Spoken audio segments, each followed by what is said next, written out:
ठाणे शहरात कायदा सुव्यवस्थेला बाधा आणणाऱ्या घटनांमध्ये वाढ होत असल्याच्या पार्श्वभूमीवर महापौर शर्मिला पिंपळकर यांनी प्रतिबंधात्मक उपाययोजना राबवाव्यात असं पत्र पोलीस आयुक्त आशुतोष डुंबरे यांनी दिलं आहे. नागरिकांच्या सुरक्षेसाठी तातडीनं ठोस पावलं उचलावीत असंही त्यांनी या पत्रात नमूद केले. गेल्या काही दिवसांपासून ठाणे महानगरपालिका क्षेत्रात विविध प्रकारच्या गुन्हेगारी घटनांमध्ये वाढ होताना दिसत आहेत. विशेषतः शहरातील वर्दळीच्या भागांमध्ये आणि भरदिवसा घडणाऱ्या घटनांमुळे नागरिकांमध्ये भीतीचं वातावरण निर्माण झाले. ठाणे हे राज्यातील वेगानं विकसित होणाऱ्या शहरांपैकी एक शहर असून दररोज लाखो नागरिक, विद्यार्थी, महिला आणि ज्येष्ठ नागरिक विविध कारणांसाठी शहरात वावरतात. अशा परिस्थितीत कायदा आणि सुव्यवस्था अबाधित राखण्यासाठी तसंच गुन्हेगारी प्रवृत्तींना आळा घालण्यासाठी पोलीस प्रशासनानं सतर्क राहावं असं महापौरांनी पत्रात नमूद केले. यासाठी शहरातील संवेदनशील आणि गर्दीच्या भागांमध्ये पोलीस गस्त वाढवणं, प्रमुख चौका, बाजारपेठ, रेल्वे स्थानके आणि सार्वजनिक ठिकाणी विशेष पोलीस पथके तयार करणं, गुन्हेगारी प्रवृत्तीच्या व्यक्तींवर प्रतिबंधात्मक कारवाई करणं, सीसीटीव्ही यंत्रणांचे प्रभावी निरीक्षण आणि नियंत्रण वाढवणं, सलोखा टिकवून ठेवण्यासाठी जनजागृती मोहीम यांसारख्या उपाययोजना राबवाव्यात. तसंच स्थानिक पोलीस ठाण्यांमार्फत परिसरनिहाय बैठका घेऊन नागरिक आणि पोलीस यांच्यातील समन्वय वाढवण्यावरही भर देण्यात यावा. नागरिकांच्या मनातील सुरक्षिततेची भावना दृढ करण्यासाठी पोलीस प्रशासनानं आवश्यक ती तातडीची कार्यवाही करावी असंही महापौर शर्मिला पिंपळकर यांनी पोलीस आयुक्तांना दिलेल्या पत्रात नमूद केले.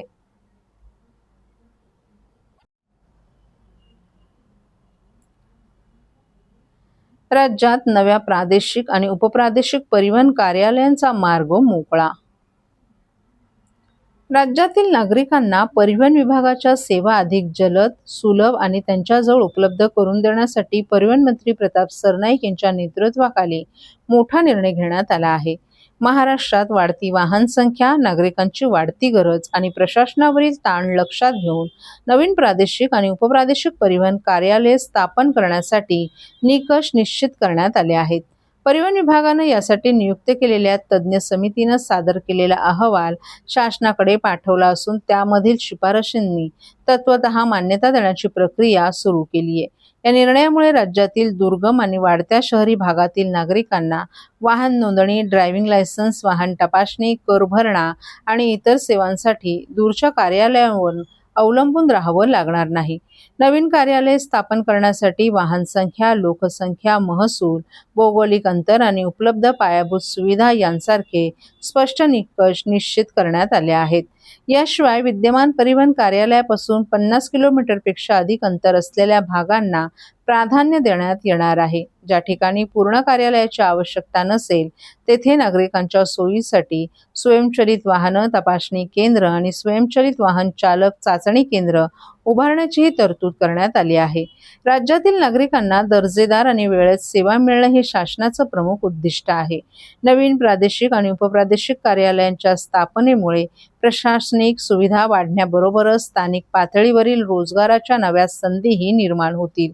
राज्यभरातील वाढत्या गरजा लक्षात घेऊन परिवहन विभागाच्या विस्ताराचा हा निर्णय नागरिकांसाठी दिलासादायक ठरणार असून महाराष्ट्राच्या परिवहन व्यवस्थेला अधिक सक्षम आणि लोकाभिमुख बनवण्याच्या दिशेनं हे महत्त्वाचं पाऊल मानलं जात आहे.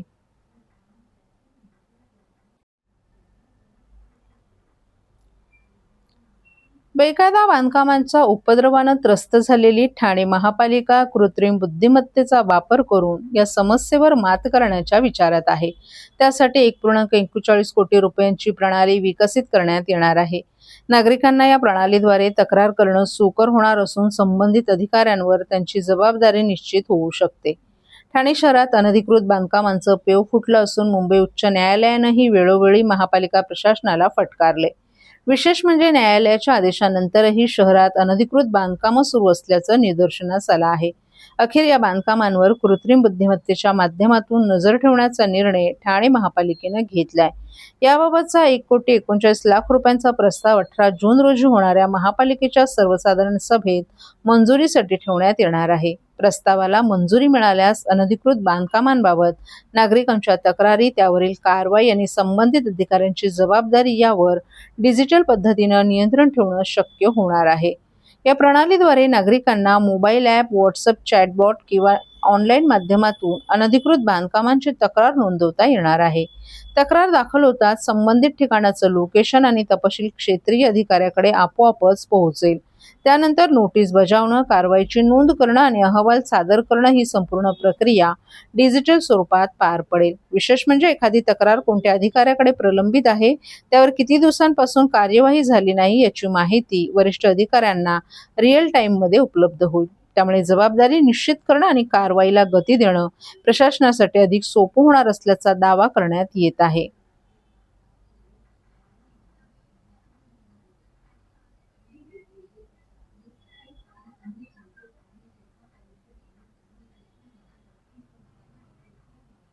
सर्व नागरिकांना आवाहन करण्यात येत आहे की सध्या डासांमार्फत पसरणाऱ्या डेंग्यू या आजाराचा प्रसार रोखण्यासाठी प्रत्येकाने पुढीलप्रमाणे कार्यवाही करावी. डेंग्यू आजार एडिस इजिप्ती हा डास चावल्याने होतो. या डासांची पैदास साचलेल्या किंवा साचवलेल्या स्वच्छ पाण्यामध्ये होते. 8 दिवसांपेक्षा जास्त दिवस पाणी उघडे व साचून राहिल्यास त्यात डास अंडी घालतात. अंड्यांच्या अळ्या तयार होऊन पुढे डास तयार होतात. यासाठी आपल्या घरातील पाणीसाठे उदाहरणार्थ बॅरल्स, पिंपे, टाक्या, हौद, रांजणे इत्यादी दर आठवड्याला रिकामे करून घासून पुसून कोरडे करून पुन्हा भरावे. 1 दिवस कोरडा दिवस म्हणून पाळावा.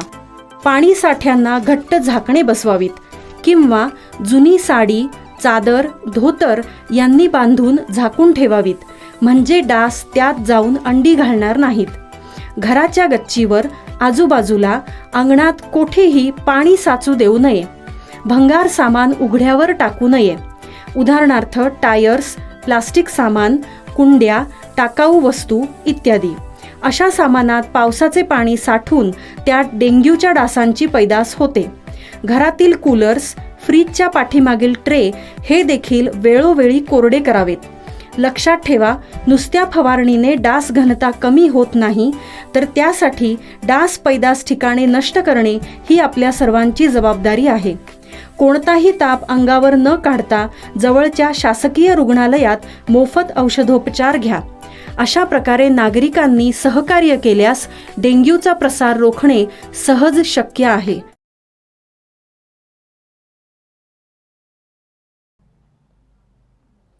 वसईच्या ऐतिहासिक लढ्यात पोर्तुगीजांचा पराभव करून मराठा साम्राज्याचा भगवा फडकवणारे थोर पराक्रमी शूर चिमाजी अप्पा यांच्या शौर्याचा आणि स्मृतींचा यथोचित गौरव व्हावा यासाठी घोडबंदर रोड या महत्त्वपूर्ण मार्गाला त्यांचं नाव देण्यात यावं अशी आग्रही मागणी ठाण्याचे उपमहापौर कृष्णा पाटील यांनी केली आहे. तशी प्रस्तावाची सूचना त्यांनी महासभेत मांडली असून याबाबत मुख्यमंत्री, उपमुख्यमंत्री यांना लेखी पत्र देखील कृष्णा पाटील यांनी दिले आहेत.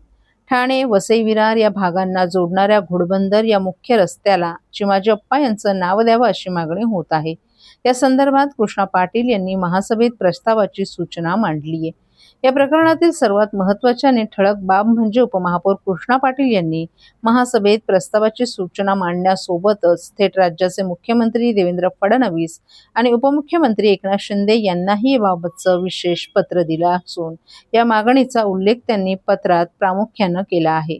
चिमाजी अप्पांच्या ज्वाज्वल्य इतिहासाची नवतरुण पिढीला प्रेरणा मिळावी यासाठी या मार्गाचं नामकरण मराठा योद्धा शूर चिमाजी अप्पा मार्ग असंच करण्यात यावं अशी आग्रही विनंती पाटील यांनी या पत्राद्वारे उपमुख्यमंत्री आणि उपमुख्यमंत्र्यांकडे केली आहे.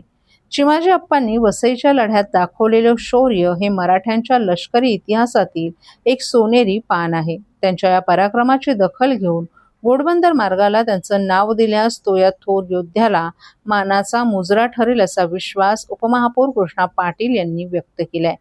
कृष्णा पाटील यांनी महासभेत मांडलेली प्रस्तावाची सूचना आणि मुख्यमंत्री देवेंद्र फडणवीस आणि उपमुख्यमंत्री एकनाथ शिंदे यांना दिलेल्या पत्रानंतर आता महापालिका आणि शासन स्तरावर काय सकारात्मक निर्णय घेतला जातो याकडेच आता सर्वांचं लक्ष लागलंय.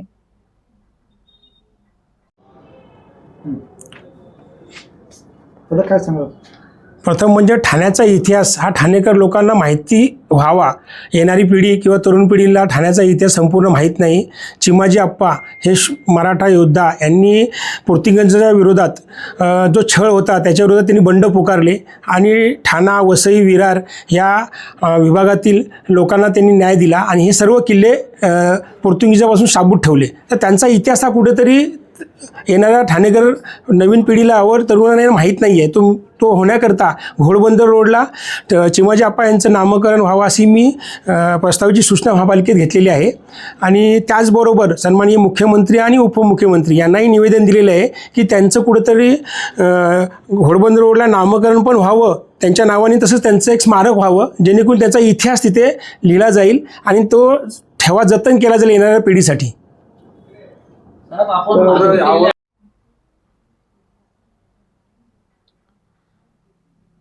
ठाणे शहरातील काही भागांचा पुरवठा येत्या गुरुवारी 24 तास राहणार बंद.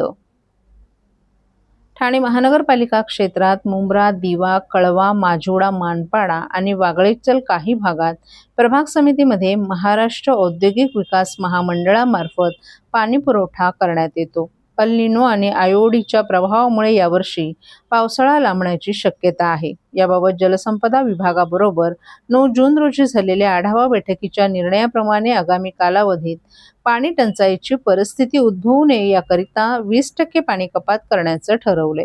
त्यानुसार महाराष्ट्र औद्योगिक विकास महामंडळाचं जांभूळ जलशुद्धीकरण केंद्रातून होणारा पाणी पुरवठा गुरुवारी दुपारी 12 वाजल्यापासून शुक्रवारी दुपारी 12 वाजेपर्यंत एकूण 24 तास बंद राहील.